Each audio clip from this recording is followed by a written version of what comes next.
Welcome to Markets Now. I'm Michelle Rook along with Mike Miner with Professional Ag Marketing, and lower closes on Wednesday with the exception of the corn market. And Mike, let's talk about the grain trade first. How much of it was position squaring ahead of the WISDA report? I know we do have some bearish expectations coming up. How much of that is already baked in?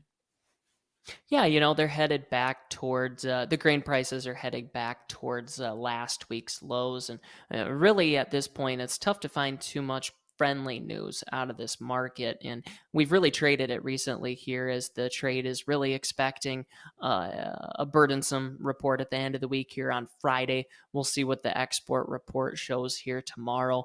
At this point, I view them looking at the funds and saying that we're already 125,000 contracts short on managed money on corn.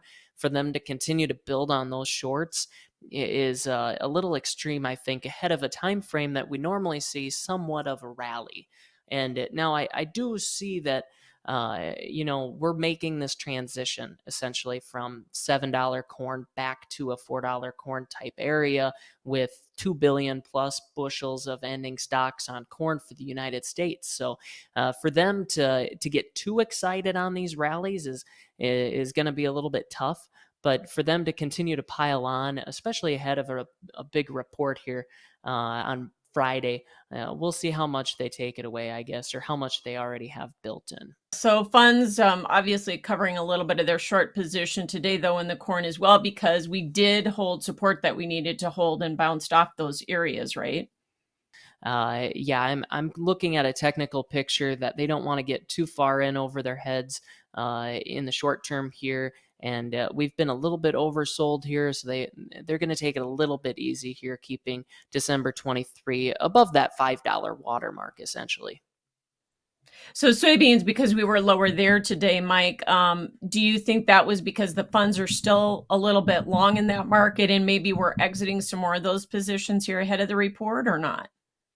Yeah, they've still got 50,000 contracts plus some managed money longs on the soybean market. And they've had a friendly fundamental picture on the soybeans, kind of unlike corn.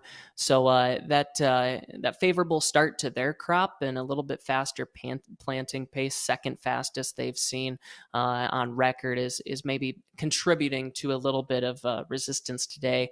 And then lower China demand, that's offering some resistance this week, I believe, as well. Yeah, and that China demand is flipping right over to Brazil with their much cheaper prices than ours, isn't it? It makes sense. At this point, they're much more competitive.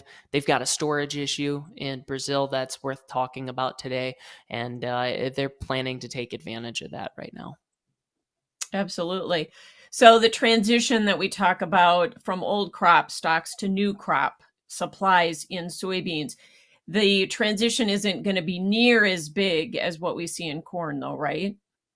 No, friendly fundamentals on the soybeans. We've had decent demand, really.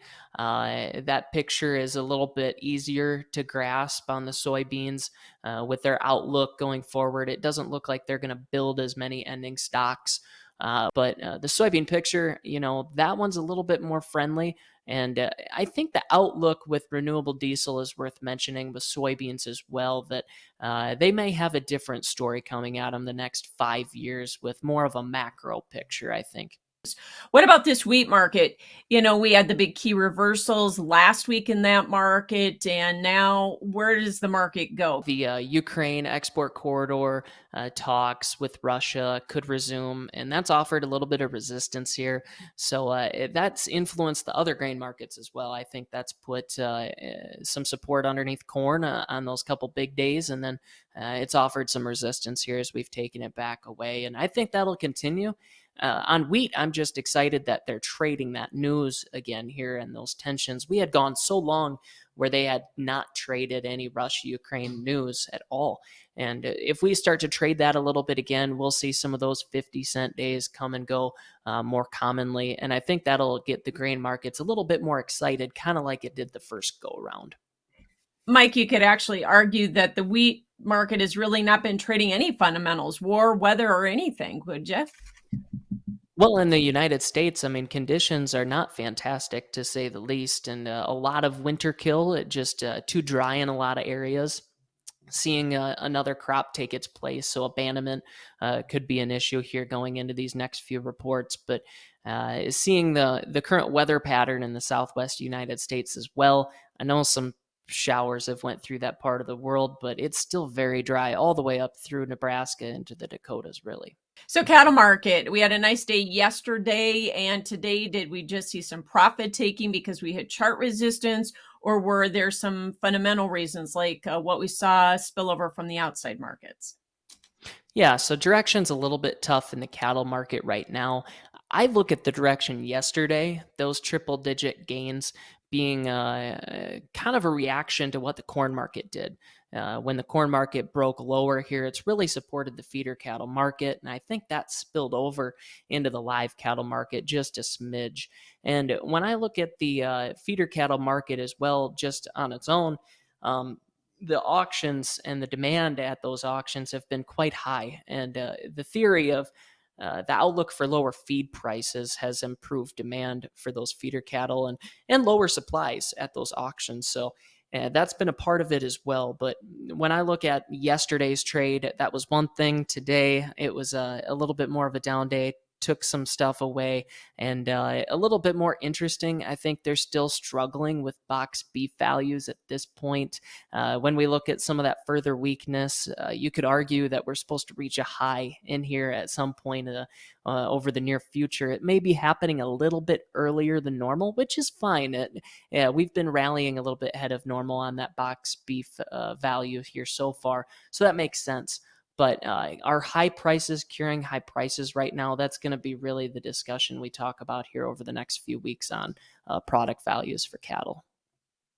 And the hogs, we had nice reversals yesterday in the market, but we didn't see any follow through today. And that's been kind of a common theme there where we just can't get the futures too far ahead of the cash, apparently.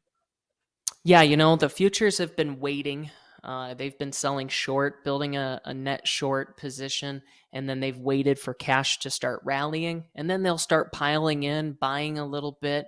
And then they basically have to wait for the okay to hold on to those positions or further their buying if we can see any product movement into the higher 80s or low 90s. And we just haven't seen it. We've seen product hold in the low 80s, and it really hasn't gave the funds a green light to just say, okay, buy those shorts back, start building a little bit of a seasonal long. And I think that's been a little bit discouraging on their part. Demand is still the concern. Hopefully, the pork market can steal some of the demand away from the beef market here with where prices are at. So that's kind of what they're waiting for at a time of the year when Memorial Day is approaching pretty quick. Yeah, and you would definitely think demand would pick up as a result. All right, thanks for joining us, Mike Miner with Professional Ag Marketing, and that's Markets Now.